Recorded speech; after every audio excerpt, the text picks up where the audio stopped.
All right, good evening, everybody. Good afternoon, depending on where you're joining from. I know we have several folks joining us from Texas, so it's more late afternoon, early evening for you all. But first and foremost, we just are so excited that you're here with us. We're excited to join you for our National Beef Burger Day virtual workshop. We're confident that this workshop is going to leave you with more information about firing up the grill with your families and enjoying both beef and dairy this summer.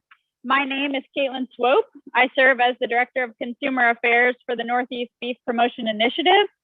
We are a subcontractor to the Beef Checkoff, and we work Maine to Virginia, extending positive beef messaging and content among our consumers. So I mentioned our territory is Maine to Virginia.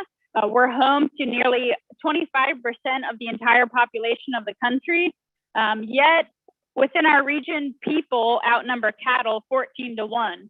So there's a large disconnect among our consumers, which is where our program steps in to really just fill that information gap and make people feel more confident about putting beef on the plate for their families.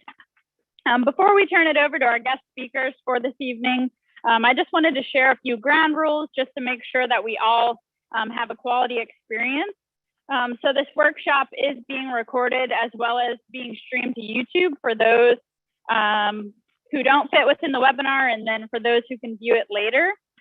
So your cameras and microphones will be off. So please use the Q&A function. It's located at the bottom of your screen. You can use that throughout the duration of the workshop this evening to ask any questions you have. We'll answer them throughout the workshop, as well as we have some time dedicated at the end to answer your questions. The goals of tonight's workshop is first and foremost celebrating National Beef Burger Day. What a great way to kick off the Memorial Day weekend. We're also going to showcase beef and dairy producers from the region, and they're really going to share with you their commitment to producing wholesome products for you to enjoy, and then do some grilling basics, as well as demonstrate 2 beef burger recipes, as well as topping off the night with a milkshake. So with that, next I want to introduce American Dairy Northeast.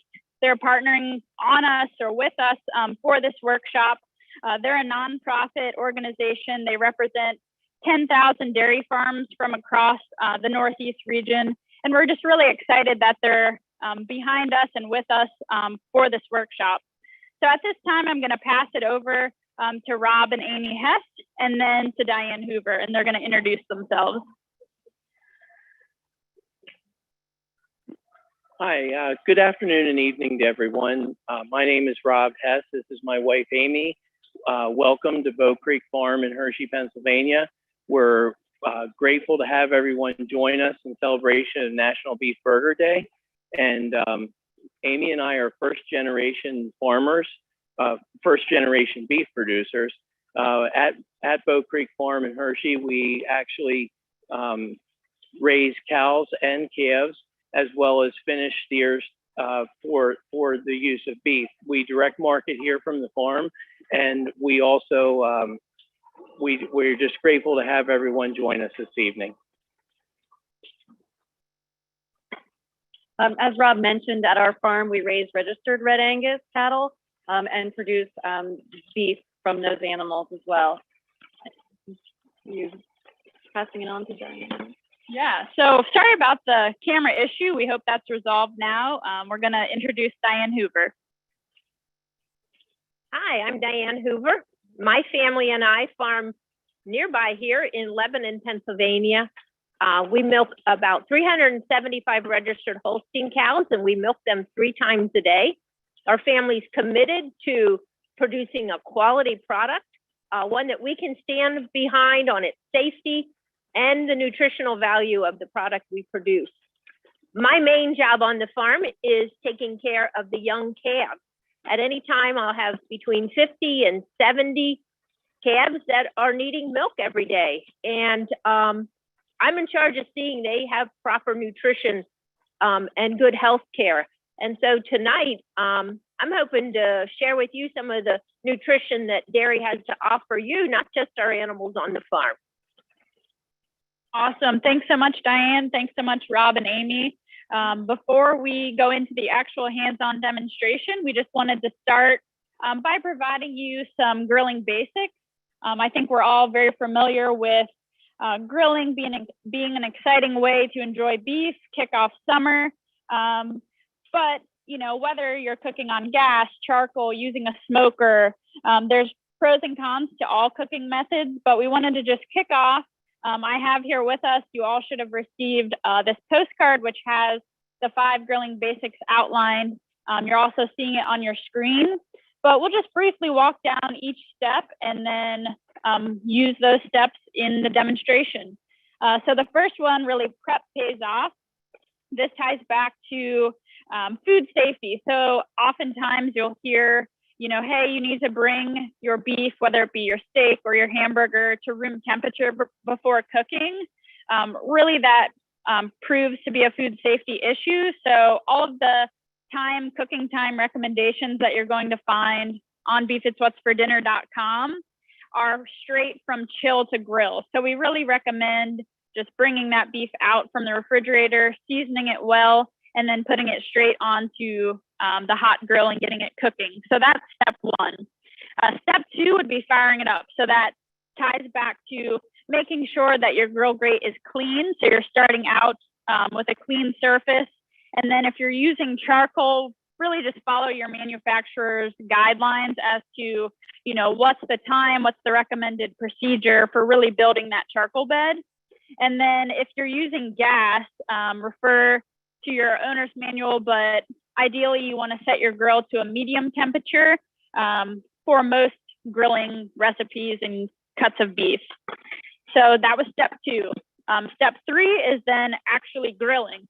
So I know this came up in some of the questions that you all had during the pre-survey and registering was, okay, I might have a rough idea of how long I should cook something, but how do I really know if it's ready? How do I know if it's done? The answer to that is to use an instant read thermometer. So Amy's holding one of those up right now. That's really the only way to know what level of doneness your steak and or burger is at. So we always recommend using an instant read thermometer. The other thing is sometimes you want to get excessive with flipping. So really you should only need to flip your steak or burger once. Of course, you don't want to char or burn what you're cooking. So just keep an eye on that. And that really comes down to managing the temperature of your grill, perhaps having an area that's a bit cooler so that if as you're cooking, things are getting too hot, you can kind of move your steak or burger to a safe zone on your grill that's a bit cooler. So that's step 3. Step 4 would be to let your cooked steak, burger, whatever it might be, rest. So this is a step that's often overlooked. I mean, after you're grilling and you smell that great smell, you're already hungry. You just want to dig in and eat it right away. But it's really worth about the 5 minutes or so that it takes. What we recommend, what method I typically use is, you know, whatever plate you're putting your cooked product on, typically I just tent that with foil, and resting it really allows the juices to redistribute. That way, you know, you're enjoying them when you're eating the final product as versus to them just running out on your plate. As I mentioned, for most grilling friendly cuts, all you need to rest them is about 5 minutes. So think of that as extra time to get your beverage of choice or a side dish ready to go. And then the 5th step is once you're ready to eat, if you're cooking or slicing a steak before eating it, just remember that you want to slice across the grain. That's really going to maximize the tenderness and maximize your eating experience. As mentioned, these basics are included on the postcard that you all received in your pre-workshop mailing. If you didn't receive that yet, it will be heading in the mail to you shortly. I know we had some folks who recently registered within the last couple of days. Next, since we're highlighting burger recipes this evening, we wanted to share with you 3 steps for the perfect grilled burger. So you'll be seeing those on your screen as well. But first, the key would be setting your grill to medium and really letting it preheat for at least 10 minutes if using gas. Again, if you're using charcoal, Make sure your coals are turning white before you go to cook, just to make sure you have enough heat built up.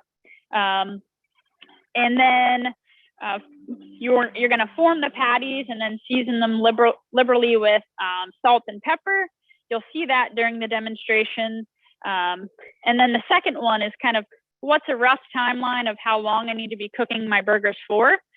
About 4 to 5 minutes per side is all you'll need. Again, just flipping it once is sufficient, and then making sure you use your meat thermometer and making sure that that ground beef burger reaches a minimum internal temperature of 160 degrees.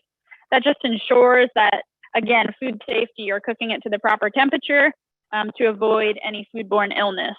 And then step 3, this is another common misconception, is that you need to be pressing down on your burger while it's cooking. Don't do that. Basically, you know, the less you fuss with it while it's on the grill, the better end product you're going to have. So I know it's tempting, but just let them be, flip them once, and check the temperature with an internal read thermometer, and you'll be good to go. So with that, that's enough about kind of the basics behind grilling and just some simple tips and tricks. Now I'm going to pass it over to Rob, Amy, and Diane, and they're going to walk you through 2 different recipes, and then we'll top off the night with a milkshake. So with that, I'll pass it over to them. Hi, everyone. So today we're going to start off with 2 different burger recipes, as Caitlin mentioned. The first one we're going to do is a cheddar horseradish burger. It's really just the horseradish mixed in with the burger. So if you want to come on over, Diane. Yep, this one. So to start off, you're going to take about a pound of ground beef. And to that, you're going to mix your horseradish and your Dijon mustard. And Diane has that in this dish here. Just going to put that in there. And we also want to mix in some salt and some freshly ground pepper as well.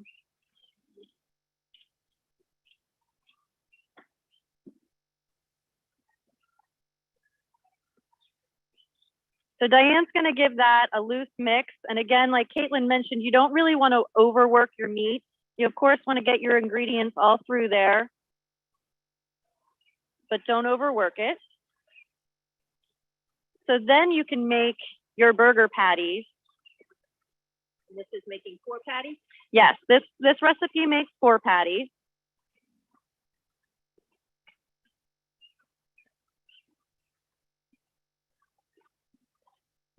And oftentimes when we're grilling, we like to just like use our thumb and dimple the middle of the patty so it doesn't shrink up and change shape too much.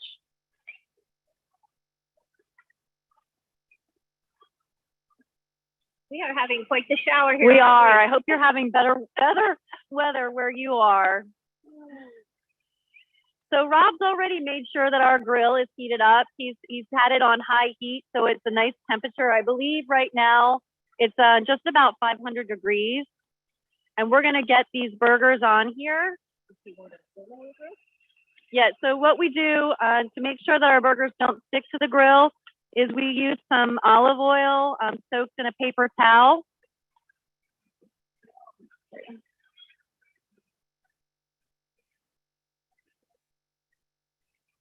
So Rob's gonna do that, and just carefully so you don't have any flare-ups or anything. He's just gonna rub that all over the grates of the grill so the burgers don't stick. And then we're gonna put these patties on here.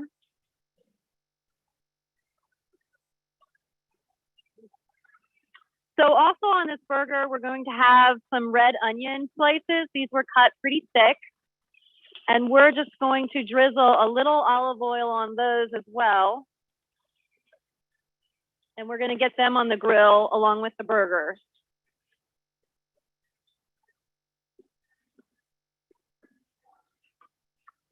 You just put 2 on there. Okay, so our burgers are going to cook for about 4 to 5 minutes per side. But again, like Caitlin mentioned, you always want to make sure you're cooking your burgers to at least 160 degrees. And like I said, we're going to use a meat thermometer when those are finished to make sure they're at the proper temperature.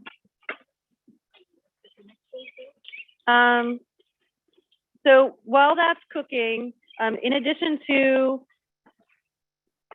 what we're gonna put on this burger then is, in addition to the red onion, we're going to do some slices of sharp cheddar cheese, and that's gonna go on a sourdough bread. As your burgers are finishing, I guess we're going to skip ahead a little bit. I had a question about the lean to fat ratio. Sure. So the lean to fat ratio in this recipe is 85% meat and 15% fat. That's a pretty good ratio to use for most burgers. Some people prefer an 80-20. Some people, if you want it even leaner, you can do 90-10. But for burgers, I tend to prefer an 80-20 or an 85-15.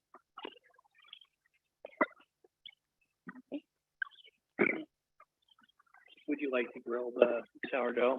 Yeah, so as your burgers are cooking and when they're nearing the end, you can actually take them off and let them rest, like Caitlin mentioned. So we're gonna take some of this sourdough that the burgers are going to be served on, and you'll wanna lightly toast that. Two more? Yeah, sure. Yep. 2 more slices. So I don't know if you can see our grill back here. Everything's cooking along. And we'll continue to let that cook.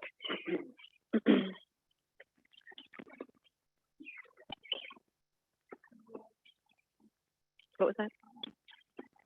Okay. So for that burger, did you say to move to the next? Okay, so we're gonna start, while those are cooking, we're gonna start our next burger recipe. And this burger is a pepper jack stuffed burger with a poblano cream sauce.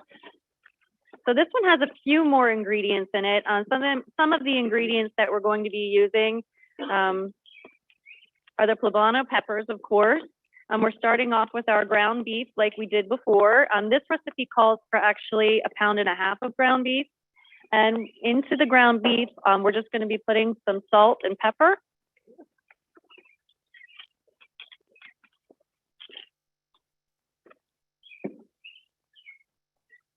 Yep, looks good. Okay. All right, so you're gonna mix that together. And then, because this is a stuffed burger, you're gonna wanna form some patties, but make them much thinner than you would have with the other burger recipe. Because what we're going to be doing is putting some cheese in between there, some pepper jack cheese, and then putting 2 sides together. So you don't want them to get too thick. Got the right size? Yeah, that looks good.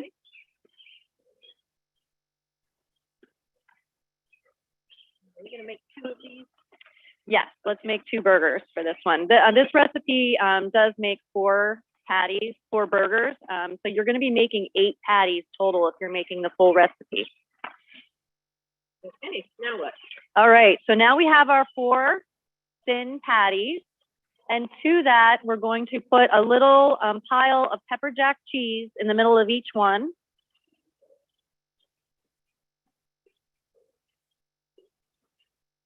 So that's going to create our stuffing, our cheese stuffing in there. Side or just top in? Actually, we have some more patties, so you can do. Okay. Yep, that would be good. So you can see, I don't know if you can see here, Diana's putting the pepper jack cheese right to the center of each patty. And she's going to add another patty topper to each one. And again, she's making them much thinner than she would have with the other burger recipe. Lay it right on top. Right on top.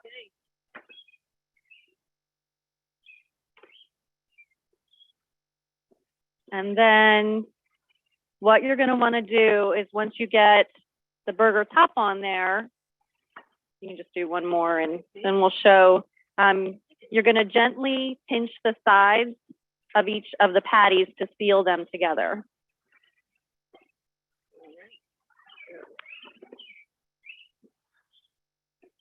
So there she is, she's pinching the edges. Want to keep that cheese inside. Yes, yeah, I would, yeah, if you can keep the cheese in, you don't want to overstuff them. Your cheese will leak out and maybe cause your patties to separate. But that's going to be a tasty bite of some good dairy in there in the middle of that burger. We like to squeeze dairy into our beef. That would be great, especially prepping for June is Dairy Month next month. Oh, So great, yeah. beef has And a we're month in there. celebrating I May know. is Beef Month. We each have our month. Okay, so she's got some of those all put together. So we can get those put on the grill. Rob's back here. I don't know if you can see, maybe Diane moved back a little tiny bit. If you can see the grill, Rob's been grilling the burgers and he flipped them and he flipped his, Rob, you have to back up. And he flipped his onion slices. You can see them starting to nicely char, and those can probably come off. I think they're probably toasted enough for the recipe. No. I'd like to know if the, Put them on the plate over there. I'd like to know if the camera has smell features. 'cause Oh, I wish it did have a smelling smell really feature. good here. I'm getting it Rob's wet. That's all right. We'll watch as Rob is taking off that sourdough bread for our first recipe for the horseradish and cheddar burgers. We'll get those put together in a moment as soon as we get the other patties. So Rob's going to put the burgers on there. Actually, Rob, you know what? I'm sorry. We made a little mistake. We want to put our cheddar cheese on those burgers. Sorry. We're going to melt some cheddar cheese on the burgers for that first recipe.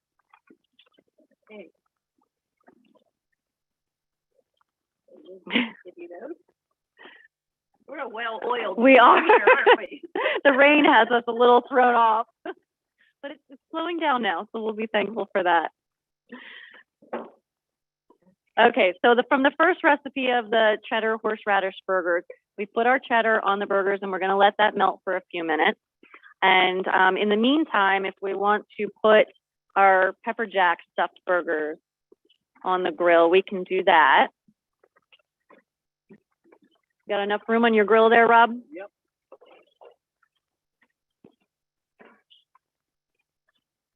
I think we had a question come in asking what's the best way to just close your grill lid if you're trying to melt the cheese, tension foil. Yeah, so while we're cooking burgers, we usually leave the lid closed so we don't disturb our temperature. And again, with the cheese, once you put that on, you can put it on the grill and shut your lid and let that melt. Or you can actually, we could have put them on a plate, put the cheese on and tented it and let the burgers melt the cheese. Okay, so do you think our cheese is melted? Can we get that off there? Yes. So Rob's gonna plate up some of those cheddar horseradish burgers onto a plate, onto that sourdough bread that we had toasted.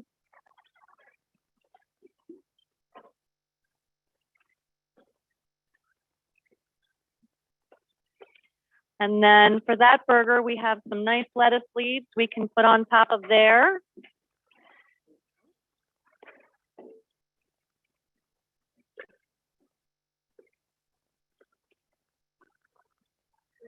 And that's it. That's just, no.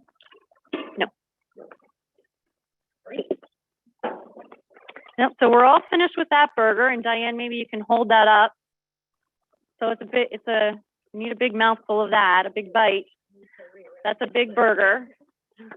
There we go, look at that, it's beautiful. That's a great way to celebrate National Beef Burger Day. There we go. Okay, as our other burgers were cooking, Diane, we're gonna get our poblano peppers on the grill and get those charred up.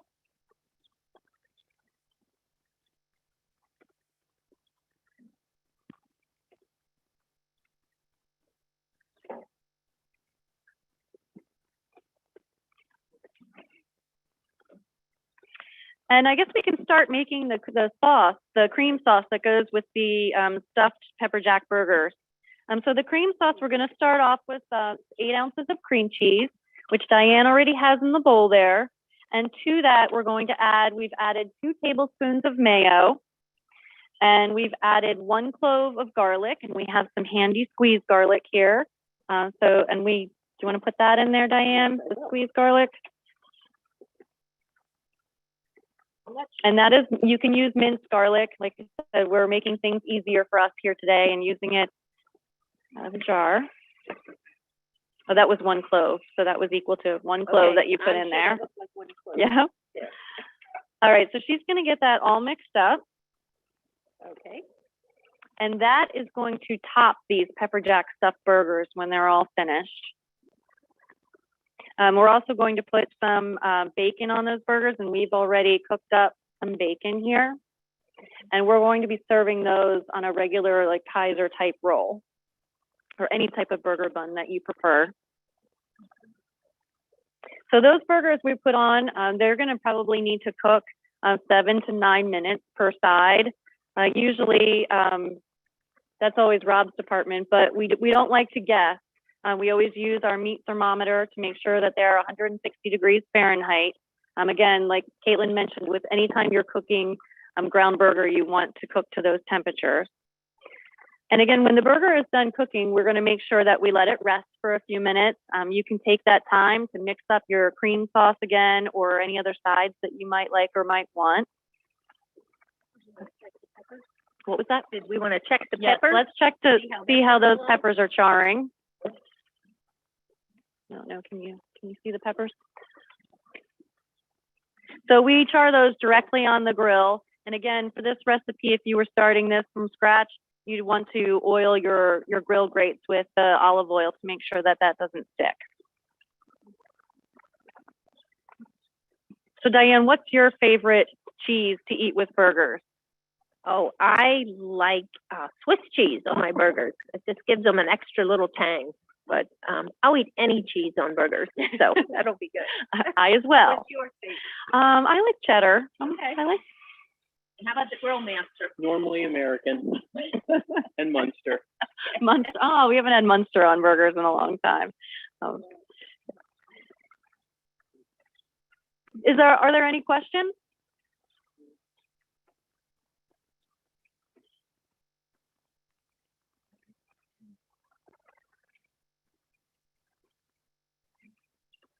So with this recipe, we have the pepper jack cheese.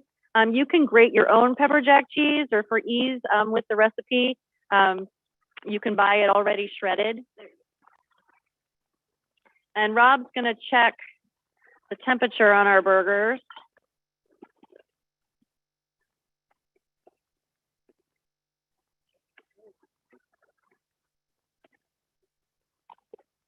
I'll flip these first.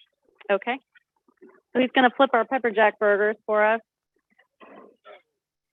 Oh, wow. They do look good. Again, we wish we had smell-o-vision. They smell really good. And maybe check the peppers and see how they're coming along. Do you need some tongs? Tongs? Okay.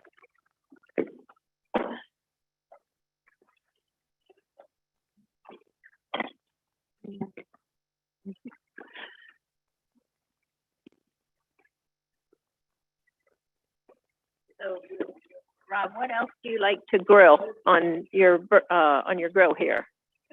Burger or We grill. beef-wise? We grill a lot of cuts of beef here. Okay.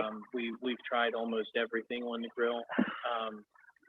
Most recently, we've tried a sirloin flapper bavette. We were really happy with that last week. We generally like to experiment with a little bit of everything. I think that we don't always season things. We like to taste the natural beef to see how it tastes. Just salt and pepper for us, Yeah, usually. normally. Okay. But yeah, we try a little bit of everything. But we do eat an awful lot of burgers at home. Good. Yeah. Yeah. And they all have cheese on them. Yes, always, Yeah, always. of course they do. I have a few more questions. Someone Sure. asked what the current temperature of the grill is while you're grilling. Currently, the grill is at 400. Honestly, under normal circumstances, we would probably try to have it a little higher than that. But because we've been opening it regularly and doing multiple recipes. It is at 400, but normally we would have it more around the area of 500, and we would leave it closed until approximately 4 minutes into the cook, where we would open it, flip the burger, and immediately close it and keep it at that 500 degrees. And typically we find that after 8 minutes, 4 minutes on each side, we're able to have the burger at that 160 degrees that's necessary. Yeah. The pepper jack stuffed burger that we're making will take a little bit longer because it is 2 patties put together in a much thicker burger. Someone missed what the blend of the burger is that we're using tonight. The blend, it's an 85-15 blend. Another question was, why are we not using something like grapeseed oil or olive oil? Okay, it probably has to do to the temperature at which it will light up. Yeah, it's we're using olive oil today. It's good for all sorts of things like grilling. I think it's the smoke point is acceptable for what the temperatures we're grilling on the grill. But you can use canola oil, vegetable oil. Most oils will suffice. I think grapeseed oil does have a higher smoke point as well. We don't want anything that's really going to change the flavor of the burgers that we're making. How they doing, Rob? They're not quite done yet. They're only at about 120. 120, okay. Sometimes when we're making burgers, and even more so with steaks, we'll check the temperature and we'll remove it maybe a little bit before, because while you're actually letting it rest, and if you've got it tented, your temperature will go up.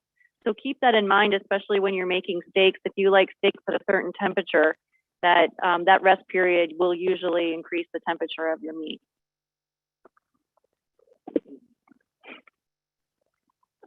How's our peppers doing? I know you don't want to open that grill too much.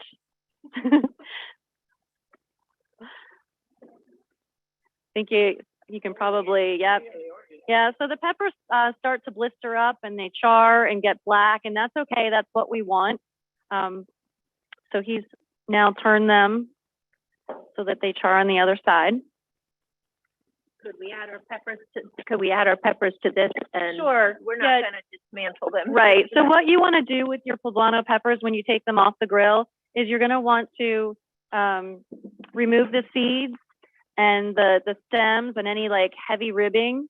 And we've chopped them up pretty fine, a nice chop there. So that's going to get added to your cream sauce. I'm adding all of this, or? Yeah. Okay. Yeah, it's 2 peppers worth. Okay, that looks good. Yeah, so remember, just a refresher for the cream sauce, we have cream cheese in there, mayo, and garlic. And she's going to give that a good mix. All right. And when those burgers come off the grill, we're going to add some bacon to the top of them. And then that cream cheese sauce is going to go on top as well. And Rob's just checking. I can see one of our burgers has a cheese leak, but that's okay. We'll still eat it. We'll still eat it. Again, you don't want to overwork your meat. It tends to make it tougher. So it's nice when you are mixing burger, not to do that. Everybody likes the nice bite of burger. You don't want to make it tough. Yes, you can. All right. So Rob's getting those burgers off there. They've reached 160 degrees. And you can see they're quite a bit thicker than the other patties we made. So they will take longer. As I mentioned, it's about 7 to 9 minutes per side. But depending on the temperature of your grill, that's why we always use the meat thermometer to check for sure. Okay, so let's get those out there. And Diane, we can put some of our cream sauce on there. Here, another spoon. Okay, that was Yeah, great. there you go. How much am I putting on? I guess you can just to taste like how much you think you'd want, a little dollop on each one. Called for a medium-sized dollop. Medium-sized dollop. Like a medium dollop. A medium-sized dollop. That's the technical term we're using.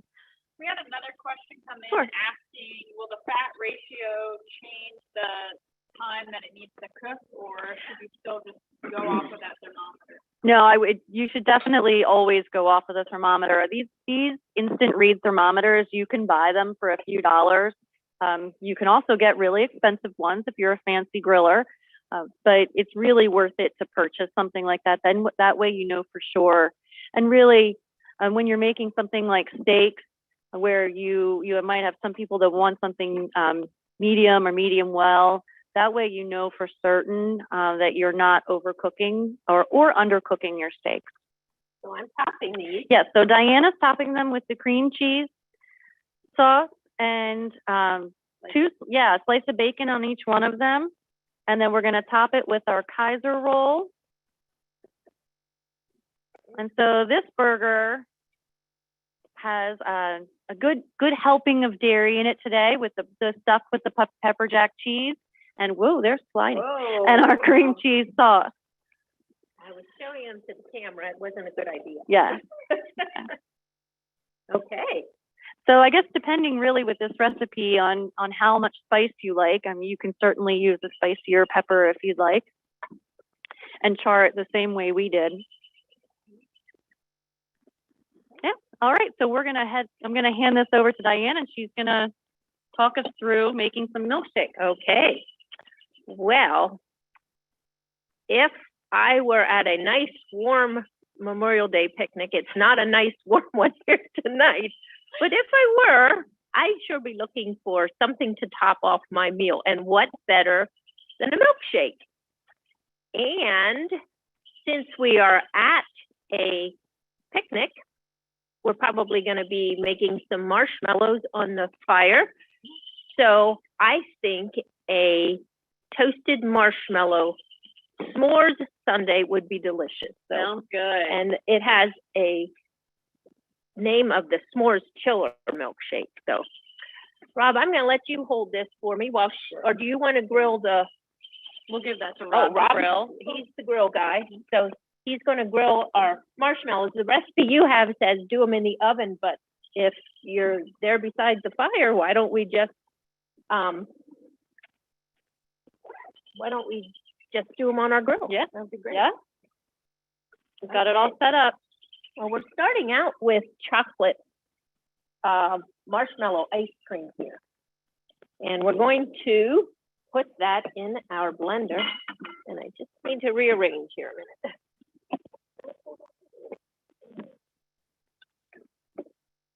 Okay, so we're going to add 4 cups of, we're having technical difficulties here. Add that to the rain. Yes, there we go. The rain is slowing up, so now things will start going wrong. So, okay, we're going to add about 4 cups of ice cream to the blender here. And this is a little bit softened. You could, if you use really hard ice cream, you're going to be getting a much thicker shake, and this might be a little thinner. And if it gets too thin for you, you can just add some ice cubes in there and whirl those around. We're adding about 2 cups of milk to that. But since my ice cream is a little soft, I'm just going to back off on that because I like a thick milkshake. So we want to add that good whole milk that's got some of your servings of dairy you need every day, along with the cheese that you have on your burger. And let's go a nice blending speed here. Switch. There we go. There we go. We're going to blend that together. Okay, that looks like that got pretty good. And this is just not an ordinary picnic we're having today. We're going to make this special. These are no ordinary milkshakes. So I took a rolling pin and some graham crackers and I smashed those up. I have those ready here for us. So we have a nice little dish of graham crackers because I did say it's a s'mores one, right? I'm going to take a glass that I want to serve my shake in. I'm going to dip that in some chocolate syrup, just coat the edges. And then we're going to transfer that to the graham cracker crumbs and just roll that around in there. And there we have the wonderful Beautiful. edge on our dish. Let's just do a couple of those to have shakes along with our burgers. We have a question. They want to know if the marshmallows are going to taste beefy. I think we'll have to wait and see. I don't think so, but we will wait and see. I don't know. I've never actually toasted marshmallows on the grill, so we'll see. So if you're scared of that, just do them in your oven like the recipe tells you. Or if you're lucky enough to have a fire pit in your backyard. Sometimes I go off script on my recipes, so. Okay, so we've got this, the milkshake in here. Now this, like I said, just got a little bit thinner. But we're gonna top that off. How are we coming on those marshmallows back there? They're about done. They're about done, okay. Do you need a plate? We're gonna top those so you don't, with a little bit of our graham cracker crumbles. And then coming off the grill, let's see if we have, oh, there they come. I think I'm gonna take these to the grill. That might work a little better. Okay, great. We'll just put one on there for now. So I'm not sure if the camera can catch that or not, okay? And you could serve that with a little bit of a spoon or a long-handled spoon too, if you like to eat your shake. So there, topping off your Memorial Day picnic with those great burgers with slices of cheese on it is a delicious milkshake. Looks fantastic. Questions on those? So I hope that you have a wonderful picnic celebrating Beef Month and Dairy Month. Awesome. We hope you all enjoyed. At this time, we know you've been asking questions throughout, but we'll kind of open up the line for questions. So if you have any, please use the Q&A function. And we have folks here on site with us that are telling us what those questions are so we can get them answered for you. I see we had a question come through on YouTube. Can we use heavy whipping cream instead of milk for the milkshake? I probably wouldn't. That would be awful. You could try it. It just would be a little maybe overwhelming in the richness of it. Whole milk I certainly could use. But I think the cream of the ice cream would just make it a little bit much, but try it, you never know. I said I like to play loose with the recipes, so you could try that. Give it a try and see what happens. Yes. I think the other thing Diane mentioned was the recipe, the milkshake recipe called for chocolate marshmallow ice cream. But of course, if someone in your family isn't a fan of chocolate, I mean, I think we could modify what ice cream we're using. Yeah, I certainly could. Or if you don't have chocolate, you could just use vanilla ice cream with some chocolate syrup or play around with the flavors too. I know when I make s'mores, we put all different kinds of chocolate in our s'mores, so I think you could Play around and customize. Yeah, certainly. agreed. Is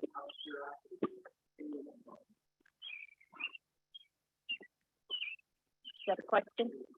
A question about raw milk. I'll let Diane touch on that. Sure, thank you.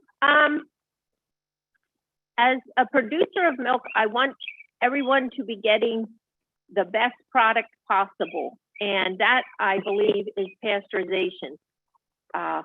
The incidence of people ever getting sick from pasteurized milk are very, very, very minimal.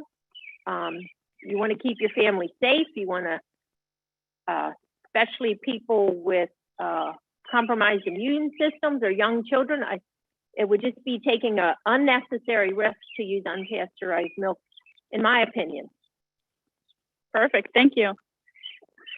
Keep those questions coming. We certainly welcome them, and we're glad that you guys are interacting with us and hope that you're enjoying these recipes. I know I've seen a few comments come through that you wish you were here to eat the burgers and drink the milkshake. So we hope that you incorporate these recipes throughout the weekend and throughout the summer as we continue on. Summer's just kicking off with Memorial Day here this weekend. Can the recipe be put on the screen again? Sure, not a problem. Which recipe, I guess. We'll also be sure to send out a post-workshop email. There's also a link that will be dropped in the chat that links to a landing page on American Dairy Northeast website. It's a summer grilling landing page that will have all 3 of these recipes that we shared with you tonight. So keep an eye out for that in the chat. You can check out that recipe or that website as well as beefitswhatsfordinner.com to get a plethora of grilling recipes for the summer. The milkshake recipe, sure, we can spotlight that on the screen, not a problem.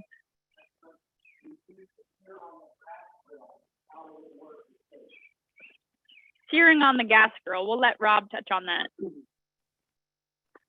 I guess to be fair, we typically use charcoal. We don't use gas quite as often here, but with steaks, what we have found is we do like to keep the heat very high or as high as possible on the grill, probably always in the area of 500 to 600 degrees. And on most steaks, if you're less than 1.25 inches, it seems like even only flipping the steak one time with the lid closed, keeping the grill in between 500 and 600 degrees, we're able to get that steak cooked to a medium well range in that time frame. That being said, more often than not, we do use charcoal at Bow Creek Farm.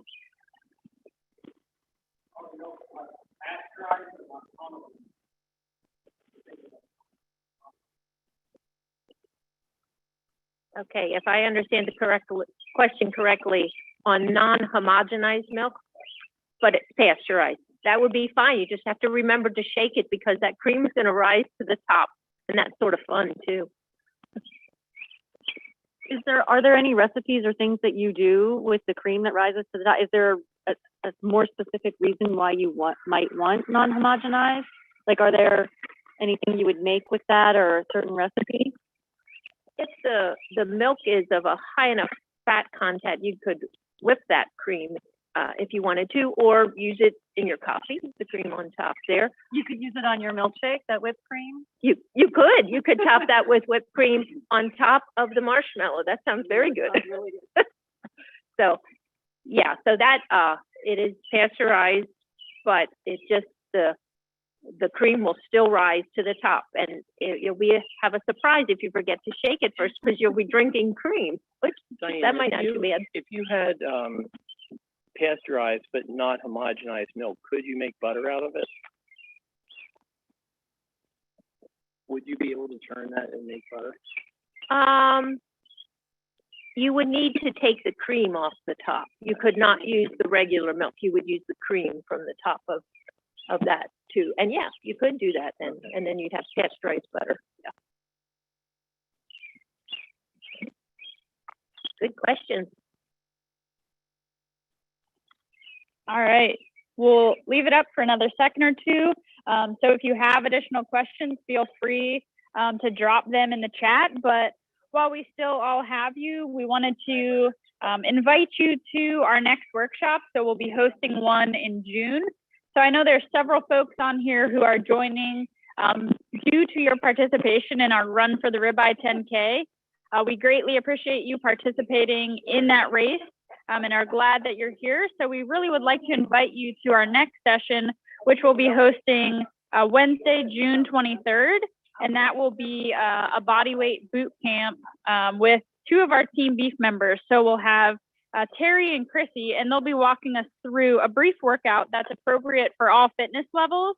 And then they'll share useful information on how beef can be used as a recovery protein and fuel for your body. So again, that workshop will be hosted June 23rd, and we'll send out information to you all about that workshop. But better yet, let's ask the guest speakers what they think of these burgers. Very good recipe. Yes, it's delicious. Typically the cheese stuffing. Yes, yes. Yeah, pepper jack. I didn't try that one. I have the horseradish one and it's delicious. How's the milkshake? It's good. I skipped right to the dessert. I live on a cattle farm. I eat a lot of beef, so I'm going for the milkshake. Going for the dairy. Awesome. Did we have any last minute questions pop in before we cut you all loose for the evening? Survey is showing an error. We'll make sure that's rectified. It could just be something with the settings. So we'll make sure that the post-workshop survey, we get that link fixed and it will be the same link, but we appreciate your feedback in completing that post-survey and just letting us know what you thought of the workshop. If you have recommendations for future ones as we plan those out across the rest of the summer. Anything else? All right, with that, from us to you, we really thank you for joining us in celebrating National Beef Burger Day. We hope that you all have a safe and happy Memorial Day weekend. And again, just appreciate you spending time with us all this evening.